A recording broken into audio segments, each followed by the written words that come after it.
Hi, thank you for clicking on to the Taliesin Antiques YouTube channel. My name is Kieran Hughes Jones. So today we're having a look around the Works Antique Centre, which is in Llandeilo, kind of mid to west Wales.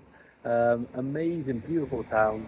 So just past Swansea, before Carmarthen. Yeah, beautiful place. And yeah, this antique centre, I've been here before. Absolutely love the place, and we're going to go and have a look around now, see what I can find, see what antique, unusual, weird little pieces we can see. So yeah, come and join me as I have a look around.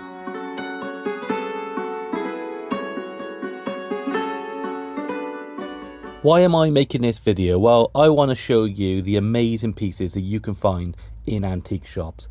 Items which may have a fascinating history, an incredible story, pieces that you might not find anywhere else. In fact, you might not even considered that they were out there.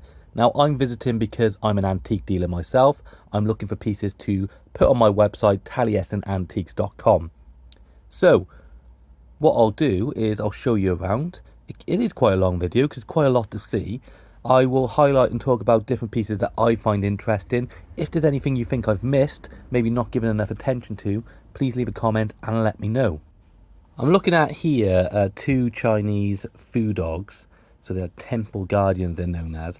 Now that particular type that you saw there, they're quite common. They're made throughout the 20th century, but they are based on the very earlier pieces of Kangxi porcelain, which were actually joss stick holders. Now the older ones you get are very valuable. What I'm now looking at here is some Persian or Indo-Persian artwork. Now those are scenes usually from the Quran or popular stories from the region. I really like them. I think they're always very well presented. My problem with them is that often they are on bone or even ivory, and ivory is not something you want to be buying in the UK as an antique dealer because you're going to struggle to sell it. We are now into the next room, and what I'm checking out are prints by an extremely famous artist in Wales, probably the most famous artist in Welsh history, Sir Kyffin Williams, and his prints go for at least hundreds. They can go for more than that. He is so popular, especially in Wales, but now across the world, and his paintings go for far more. I've seen some of his old paintings which are amazing. They go for over £30,000. This bird is quite an interesting piece. I thought it might have been Chinese. The colours are known, it could have been a verte Sankai kind of glaze, but it's actually a Staffordshire piece from the 19th century and apparently quite rare, so that was interesting to see. Now this chest, I loved it. It's made of wood and then lacquered. If you want it, I'd recommend looking up the lacquering process because it's fascinating how they do it. And yeah, really decorative, nice piece. I think Chinese, but sometimes some of these chests actually turn out to be English or Chinsery. Now look at that sculpture. I've actually seen this one in there before. Incredible, the size of it. Who's it by? I think it said there on the label. But it's an Indian god of fertility. I mean, how often are you going to see something like that? What an amazing interior piece. Now this video is also about promoting the antique shop that I'm visiting, and I want people to be visiting these places and buying from them to keep them going, because if we're not buying from them, they're gonna, maybe they won't last forever. Now this is the Works Antique Centre in Llandeilo. It's open every day apart from a Monday.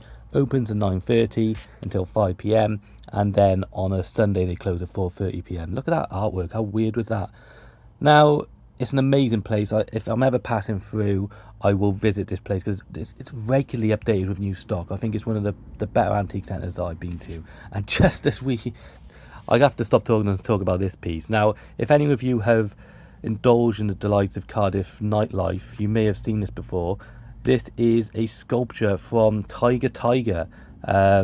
If you've ever been, maybe you recognise it, or if you're like me, you just don't remember it because you're too busy drinking too much. But yeah, what an incredible thing. It just shows you what else you find in antique centres. It's not always about the older pieces. A lot of interior designers and decorators will come into places like this, and they will that's where they'll buy something like that. It just goes to show you never know what you're going to find in these places. Oh God, this is going to scare everyone.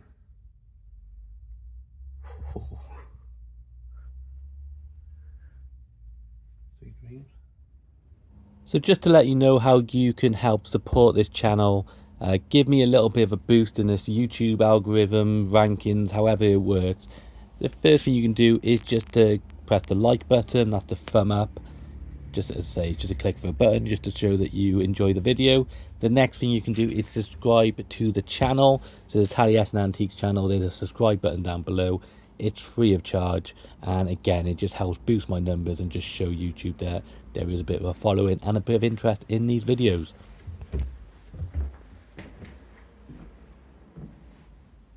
In an antique centre, this is the exact type of piece or pieces that you want to be finding. These candlesticks are designed by Sir Christopher Dresser. I think he's known as the father of the art and crafts or aesthetic movement. And the designs are about kind of going back to the traditional way of designing, not using machinery, and be, sort of simple functional design with a little bit of added flair. And they would be from the late 19th century. I believe they were made for Benham and Froud. Yeah, fascinating things, and why wouldn't you want pieces like that? I mean, candlesticks are great things to put on the shelf, really decorative. You can still use them, of course, and if you're going to have a pair, why not something as historic and important as a piece like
Now, I love vintage enamel advertising signs like that one there. Although I'm very careful about what I buy, I'm still early days in terms of learning about them, knowing what's valuable, and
I'm a lot more interested in.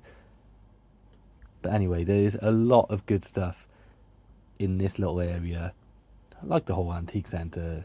Here we're seeing great pieces of furniture and interesting things. And I picked up this plate because, again, it's just something I hadn't quite seen before. You can see on the back there, it's probably a piece of 19th century English porcelain. Not going to have a lot of value, unfortunately, because maybe not even porcelain, by the way. It could be bone china or some other type of pottery. But Victorian ceramics are not that popular at the moment on the market. There's a nice little chapel collecting pot.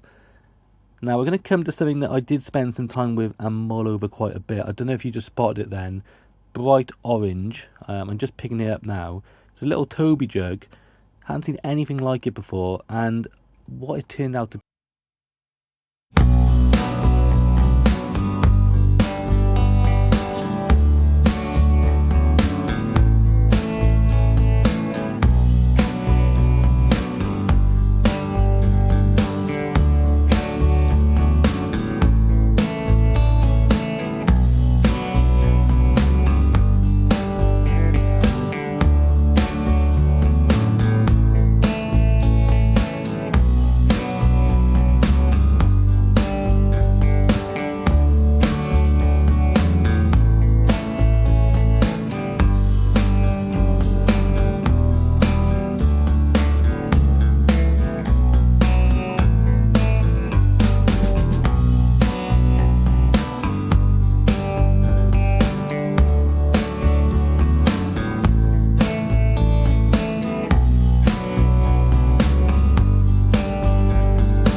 We're just coming into what is a separate building from the main one, and the build's really well signposted. You know, it's very clear where you go and how to get back out, so you don't have to worry about getting lost or missing anything.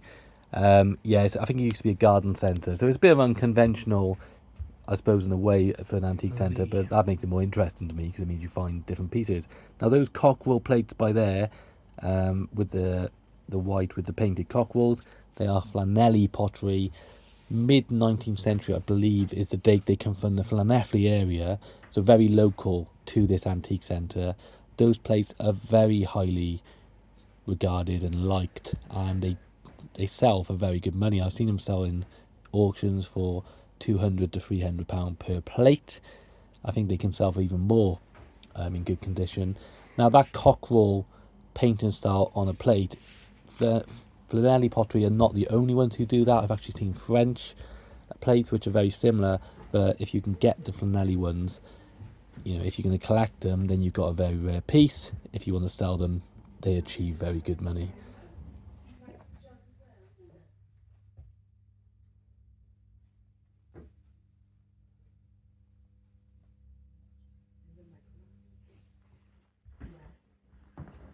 A lot of different British studio pottery by here. Now, I looked through quite a lot of that, some of it off camera, and they are all signed. If you can identify the artist, sometimes you'll be very surprised by how popular that artist is when it comes to British studio pottery. Now, I didn't have a chance to look it up. If you recognise any of these pieces and are able to identify the artist, please let me know in the comments. It's always interesting to be able to identify, you know, whose work these pieces like this actually are.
Size of that.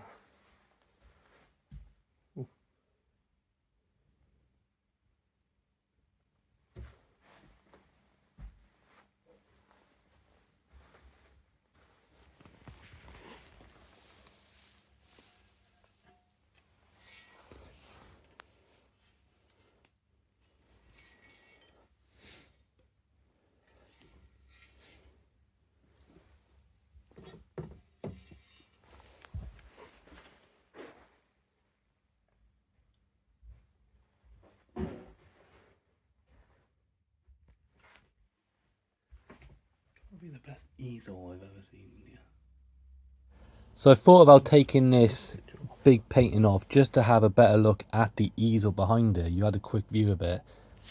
Unfortunately, the picture was not just massive from what you can see there, but it was also yeah, very big on the back of it as well. So I thought better of removing it. But look at those details. I don't think I've ever seen an easel of that quality before. We have a couple more rooms to have a look at. Then I'm going to show you the salvage yard out the back. We're going to end the video then. I'm going to talk you through 3 different items that I decided to buy, and I'm going to put up for sale on my website. Now, as we've been going through this video, there have been loads of items that I have scanned past, maybe not given enough attention to. If you've spotted anything that you think is particularly interesting, that you like, that you think was actually quite valuable, then let me know in the comments. It's always interesting to learn more. And if I do, when I do another one of these videos for a different antique centre, maybe that's the type of piece I can maybe give a bit more focus to. Now, if you are still watching this video and you're enjoying it, I would appreciate it if you could click the like button and, of course, the subscribe button. We'll carry on having a look and seeing what else I can find. It's also worth mentioning that based on keeping this video down in terms of how long it is, I haven't shown you every part of the antique centre. There's actually a few different parts of rooms or little areas that weren't featured in the video, and that's just another reason for you guys to go and have a visit of these antique centres. If you're close to Llandeilo, then of course go and visit the works. But if it's too far from you, then maybe this gives you a little bit of inspiration to go and visit antique centres which are local to you. Check them out, because I can guarantee that all of them will have interesting pieces that you won't regret going to see.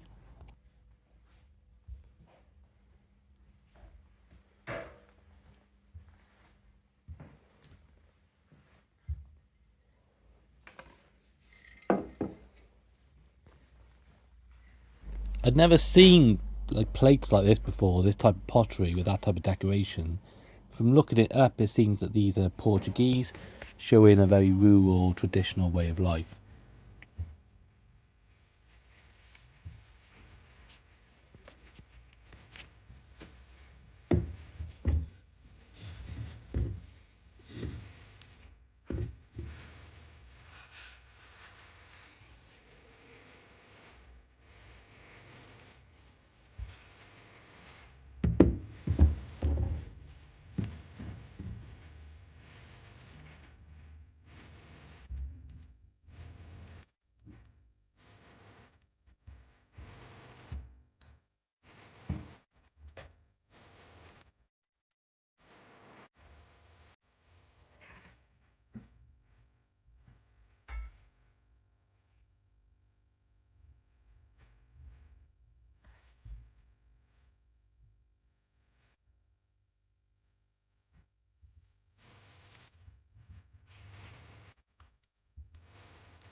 Salvage yard at the back.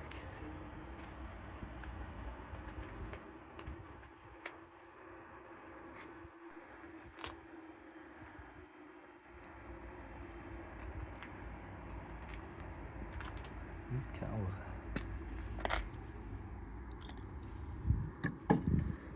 Oh, that one's a heavy one. I don't know about kettles like this. If they were Japanese, for example, very popular. I wouldn't know how to tell. Look that up.